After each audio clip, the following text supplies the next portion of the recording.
पाकिस्तान के अंदर हमें ओए दहशतगर्द हो, ओए दहशतगर्द हो, तुम दहशतगर्द हो, ये क्या चीज है? कि वाजपेयी बहुत बड़े स्टेट्समैन थे, वो अमन की ख्वाहिश लेकर लाहौर आए, हमने कारगिल कर दिया। प्राइम मिनिस्टर नवाज शरीफ को ये कहना पड़ा कि उनका गिला जायज था कि हमने उनकी कमर में छुरा घोंपा। सब इंडियन ओशन में तो इंडिया था, अब उसके बाद पैसिफिक तक भी, आर्कटिक तक भी इंडिया की भी एक्सेस बढ़ी है।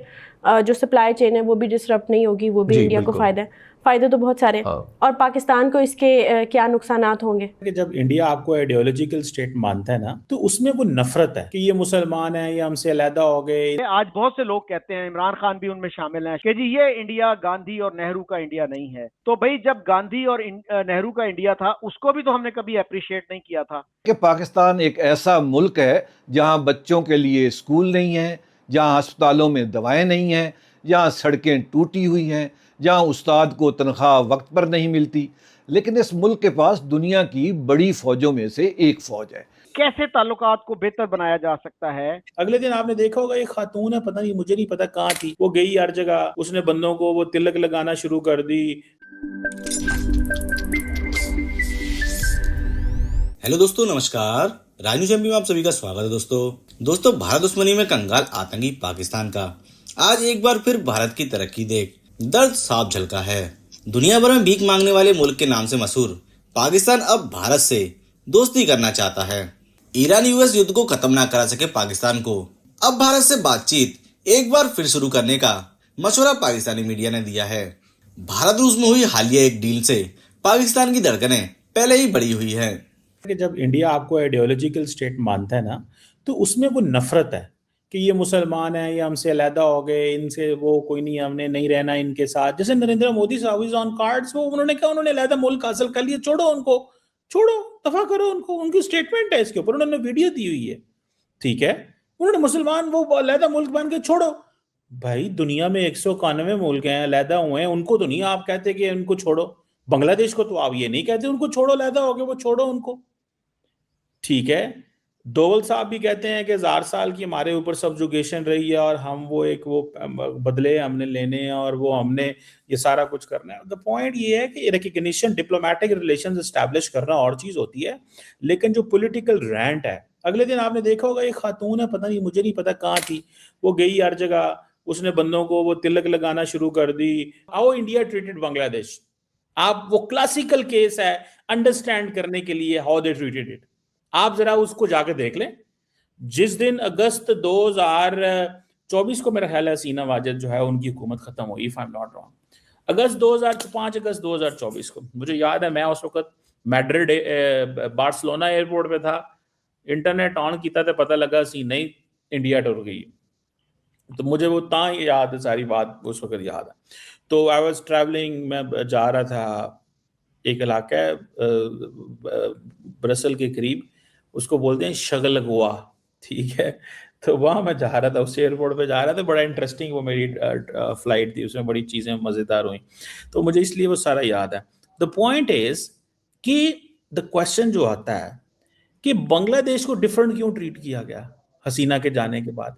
इंडिया के अंदर मुसलमान डिफरेंट है, पाकिस्तान के अंदर हमें ओए दहशतगर्द हो, ओए दहशतगर्द हो, तुम दहशतगर्द हो, ये क्या चीज है? यूएई वालों को तो कुछ नहीं कहते, सऊदीया वालों को तो भाग भाग जाते हैं नौकरियां लेने वहां पे। यूएई मिडल ईस्ट में जो मर्जी करता रहा, यमन में, सूडान में, उनकी एक वहां पे पूरी की पूरी साइंस चल रही है।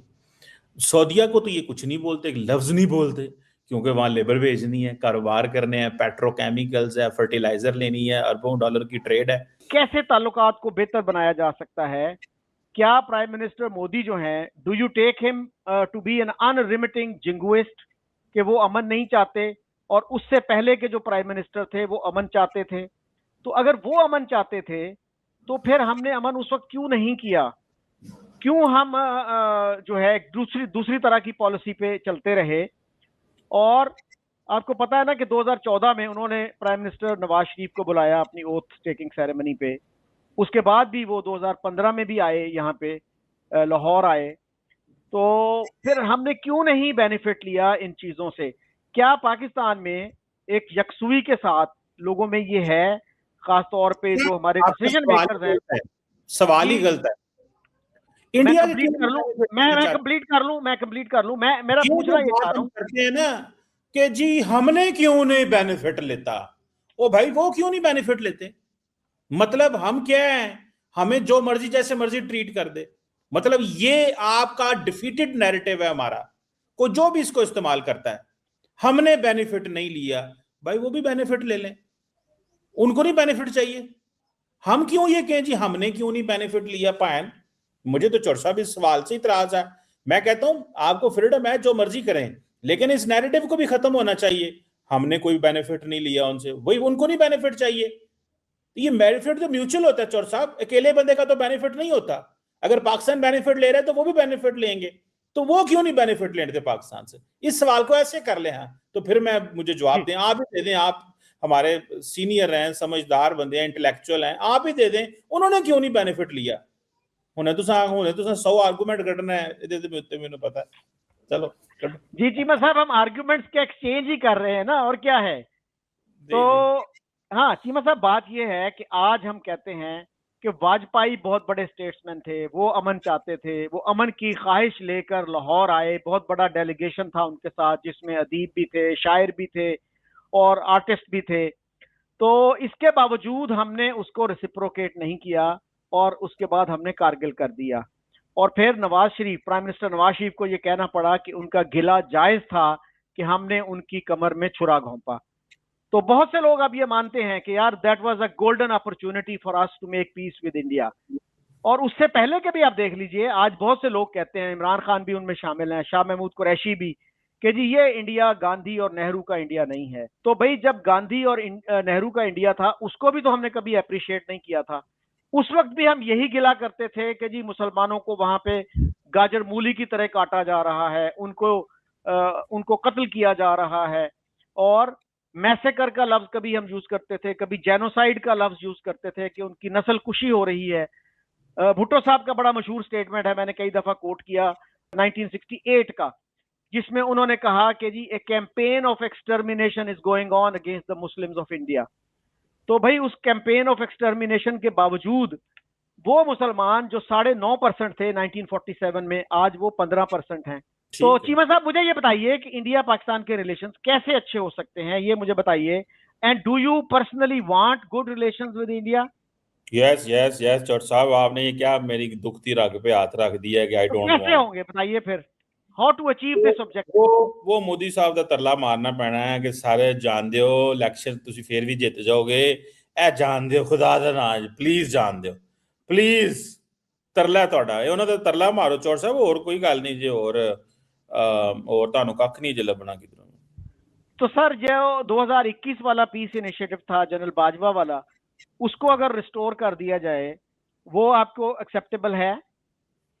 चौर साहब मुझे याद नहीं है उस इनविटेशन दा उसका अब, लेकिन ये है कि चीज़ें चेंज हो जाती हैं चौर साहब।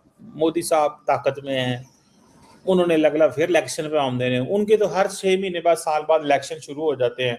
ये आप अगले दिन आपने देखा नहीं है कि महीना डेढ़ पहले इलेक्शन कैंपेन शुरू हुई थी तो राजनाथ सिंह साहब सारे जो है वो शुरू हो गए थे पाकिस्तान के बारे में कमेंट्स करने, और बड़े तथे तथे कमेंट्स होने शुरू हो गए थे। जैसे ही कैंपेन में जाते हैं शुरू हो जाते हैं पाकिस्तान के बारे।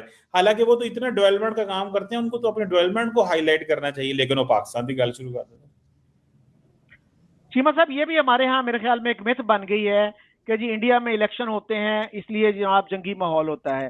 तो वहां पे तो आपने जैसे खुद कह दिया कि जी हर 6 महीने बाद इलेक्शन होते हैं, तो फिर तो कभी अमन हो नहीं सकता। लेकिन मैं ये कह रहा हूँ, ये वही मोदी साहब है ना जिनको हम डिमोनाइज करते हैं, जिन्होंने प्राइम मिनिस्टर नवाज शरीफ को अपने स्वेरिंग इन पे बुलाया, उसके बाद वो खुद चल के लाहौर आए। तो अब भी वो, मेरा ख्याल है कि वो जो 2021 वाला इनिशिएटिव था उसको अगर रिवाइव किया जाए, he will be amenable to that. और आपको पता है ना उसका, अभी मैंने जैसे गुजारिश की कि भाई कश्मीर को 20 साल के लिए फ्रीज कर दें और ट्रेड रिलेशंस और स्पोर्ट्स रिलेशंस को रिस्टोर कर दें, अच्छे ताल्लुकात करें, अपनी इकोनॉमी को बेहतर बनाएं, अपने अवाम की हालत बेहतर बनाएं। पता मोदी साहब अब क्या चाहते हैं, आई डोंट नो, लेकिन आई एम नॉट, मेरा नहीं ख्याल इंडिया पाकिस्तान के हालात ठीक होंगे जब तक बीजेपी पावर में है, क्योंकि बीजेपी का डायरेक्ट इंटरेस्ट है इसमें चौर साहब, इस elections and power and all this के।